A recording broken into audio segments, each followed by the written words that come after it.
अस्सलाम वालेकुम, hello everyone. उम्मीद करता हूँ आप सब खैरियत से होंगे। आज जो हमारा टॉपिक है that's about Jefferson transcription system a guide to the symbols. बहुत ही इम्पोर्टेंट टॉपिक है और इसमें अमूमन क्वेश्चन भी आते हैं पेपर्स में। इसमें सबसे पहले हम देखेंगे जेफरसन ट्रांसक्रिप्शन सिस्टम की डेफिनेशन। जेफरसन ट्रांसक्रिप्शन और जेफरसन ट्रांसक्रिप्शन सिस्टम, इसके दो नाम हैं। Is a conversational analysis code use by academics looking at specific patterns. तो जेफरसन ट्रांसक्रिप्शन सिस्टम हम कन्वर्सेशन को एनालाइज करने के लिए यूज़ करते हैं। किसी भी कोड को, मींस कोड से मुराद लैंग्विस्टिक की ज़बान में हम लैंग्वेज को कहते हैं। किसी भी लैंग्वेज के कन्वर्सेशन को एनालाइज करना, उसको हम जेफरसन ट्रांसक्रिप्शन सिस्टम कहते हैं। बट ये एनालाइजेशन जो है डीप होनी चाहिए, इन डेप्थ होनी चाहिए। और ये जो है एकेडमिक्स में यूज़ होता है, मींस यूनिवर्सिटीज़, स्कूल्स, कॉलेजेस वगैरह में यूज़ होता है। It can also be useful for anyone typing to annotate a conversation or the style of a participant in a conversation. It takes quite a bit more time than conversational transcription, and as such it usually comes up premium cost. Gail Jefferson was the pioneer of this system, hence the name. तो गैल Jefferson जो है ये इसकी Pioneer है, means ये system इसने introduce कराया था, जेफरसन ट्रांसक्रिप्शन सिस्टम। और एनोटेट का मतलब है किसी भी चीज़ की तफसील लिखना, स्पेशली किताब की तफसील लिखना।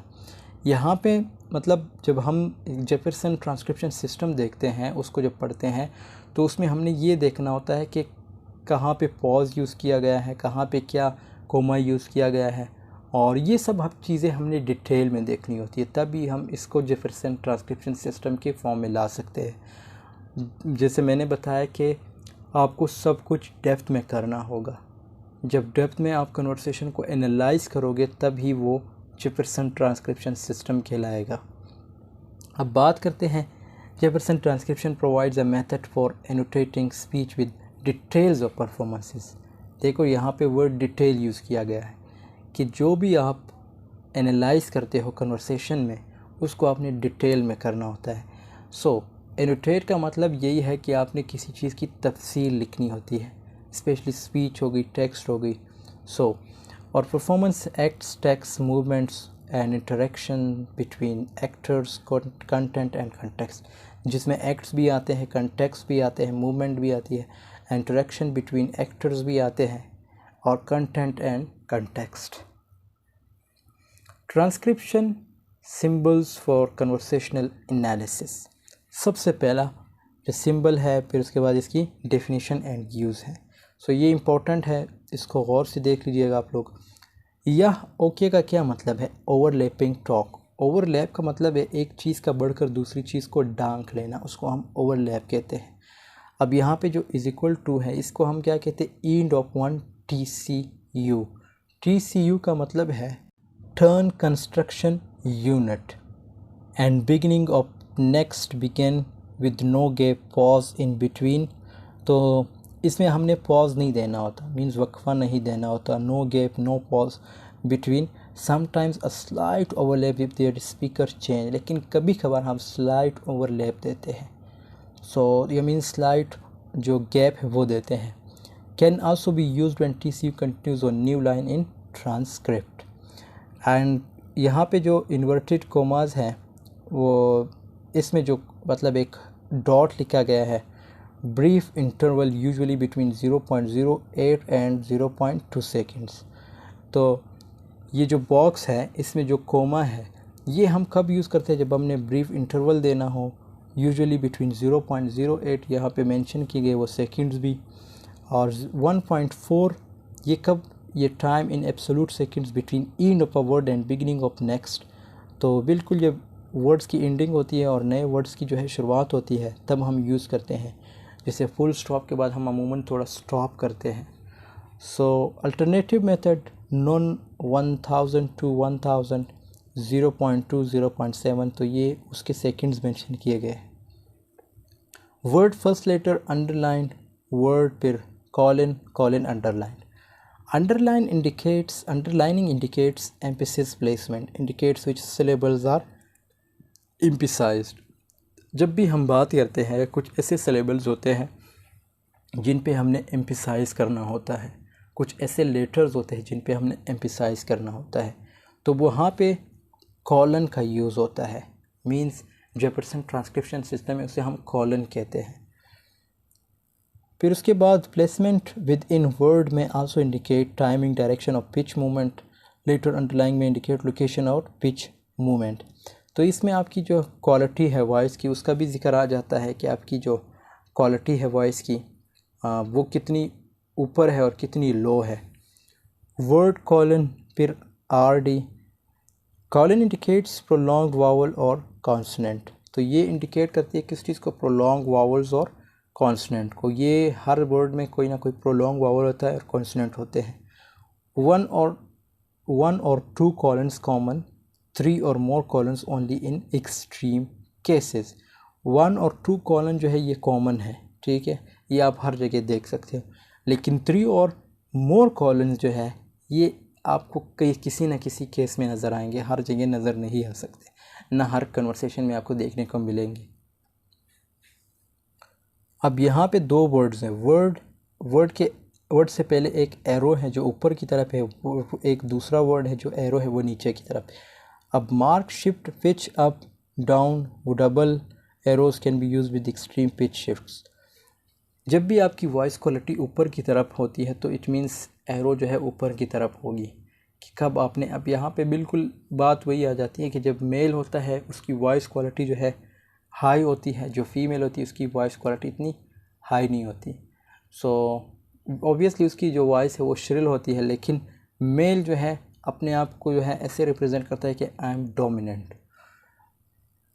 यहाँ पे क्वेश्चन मार्क जो है यूज़ किए गए हैं।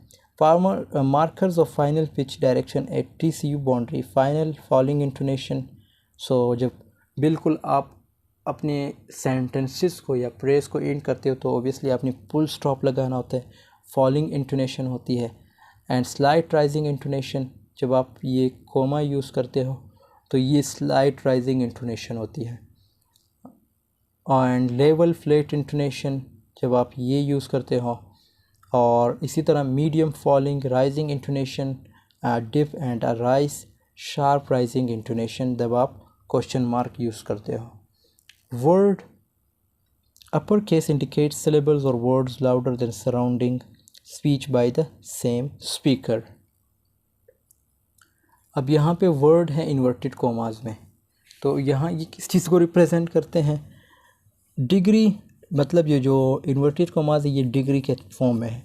डिग्री साइन इंडिकेट सिलेबल्स और words distinctly quieter than surrounding speech by the same speaker. So और डिग्री साइन भी हम तब यूज़ करते हैं उन सिलेबल्स के में यूज़ करते हैं, उन वर्ड्स में यूज़ करते हैं जिसमें हमने मतलब डिस्टिंक्टली क्वाइटर शो करना हो, मींस कोई इम्पोर्टेंट बात करनी हो, और उस वक्त तब हम ये डिग्री साइंस यूज़ करते हैं। Word TD is equal to, फिर अगेन जो है डिग्री साइन है style box, ceasing, border box and preposition left caret indicates a heard start of a word typically at TCU beginning. जब आपने word का आगाज़ करना हो तब हम यूज़ करते हैं। वर्ड के आगे फिर एक डैश है, a dash indicates a cut off, ये डैश जो है कट ऑफ को इंडिकेट करता है। In phonetic terms this is a typically a glottal stop, तो फोनेटिक्स टर्म्स में ये ग्लोटल स्टॉप होता है। ग्लोटल्स का आई होप आपको पता होगा। वर्ड से पहले क्या है, एक एरो है और फिर एक लास्ट में फिर एरो है। Right and left curves indicate increase speaking rate, speed up. तो ये दोनों किस चीज़ को रिप्रेजेंट करते हैं, जो एरोज होते हैं मतलब आपके स्पीड अप को, कि आप कितनी तेज़ी से बोलते हैं। अब बंदा जो है कुछ ना कुछ स्टेजेस पे क्या होता है कि कभी कभी वो उसकी जो वॉइस क्वालिटी है वो अप होती है और कभी कभी लो होती है।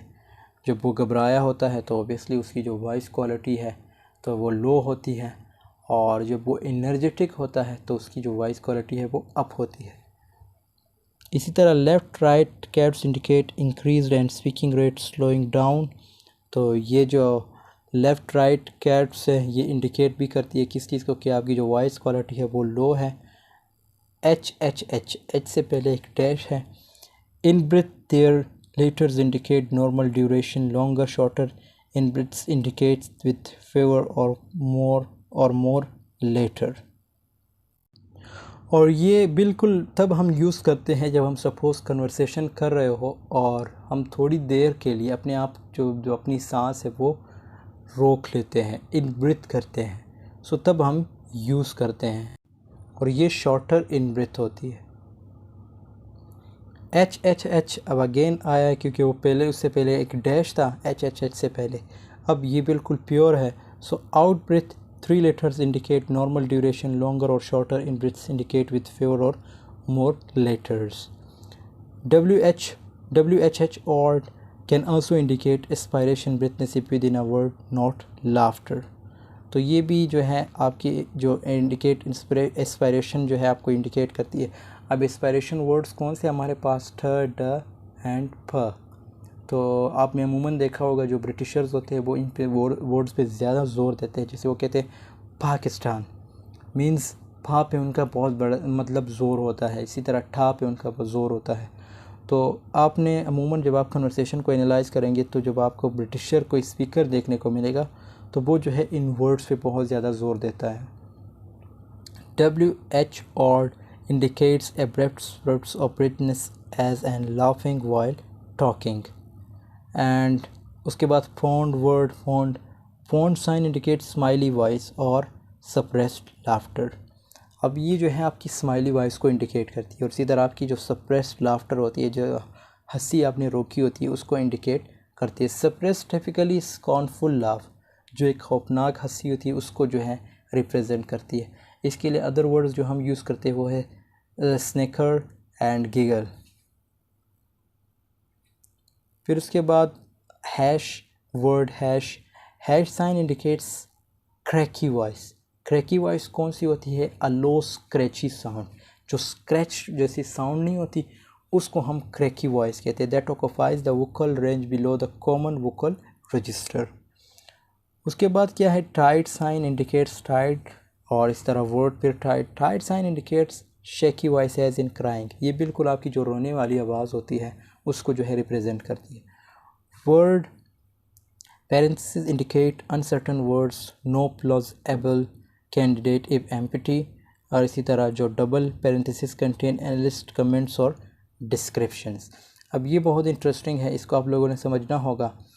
डबल parentheses कब हम यूज़ करते हैं, सपोज़ आप किसी भी न्यूज़ के जो है नुमाइंदे हो, आप सपोज़ किसी से इंटरव्यू कर रहे हो, तो जब आप ये कहते हो कि नाज़रीन आज हमारे साथ ये बंदा है और हमने इससे ये सवाल करना है, जब आपको वो पूरी रिप्लाई देगा, जब आप उसकी बात सुनोगे, आप मीडिया पे शो कराओगे, उसके बाद जो आपके कमेंट्स होते हैं, आपके हाथ में जो माइक होता है उसके जब आप कमेंट्स पास करते हो अपने तरफ से उस बंदे के बारे में या उस टॉपिक के बारे में, उस वक्त हम ये यूज़ करते हैं।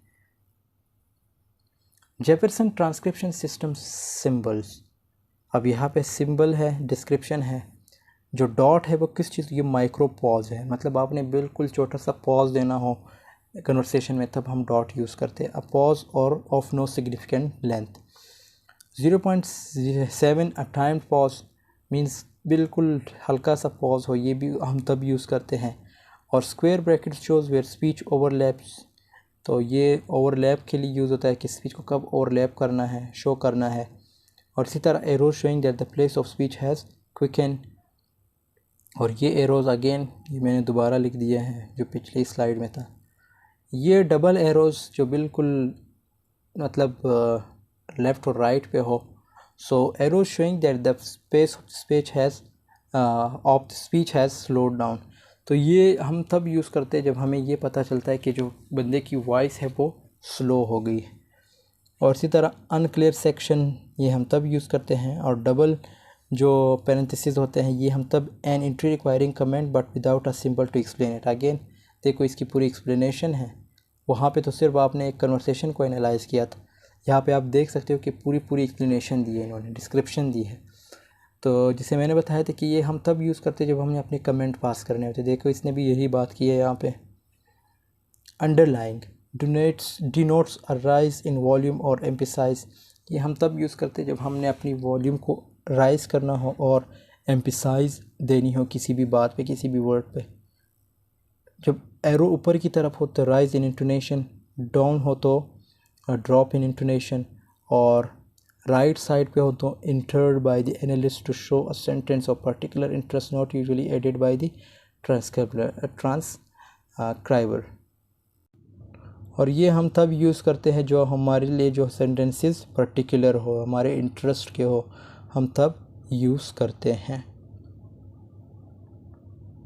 और इसी तरह कैपिटल्स लाउडर और शाउटेड वर्ड्स होते हैं, और H laughter in the conversation speech, जब मतलब जब आप हंसते हो कन्वर्सेशन में या कन्वर्सेशन के दौरान, तो ये एच से रिप्रेजेंट किया जाता है। Is equal to will be at the end of a sentence and at the start of the next indicates that there was no pause between them. और ये जो डॉट डॉट है ये कॉलन्स है, indicates a stretched sound. Thanks for watching. I hope this video has been helpful for you. Video काफ़ी लंबी हो गई है बट आई होप आप लोगों को समझ आई होगी। मिलते हैं नेक्स्ट वीडियो में, तब तक के लिए अल्लाह हाफिज़। वीडियो पसंद आई लाइक कमेंट शेयर ज़रूर कीजिएगा।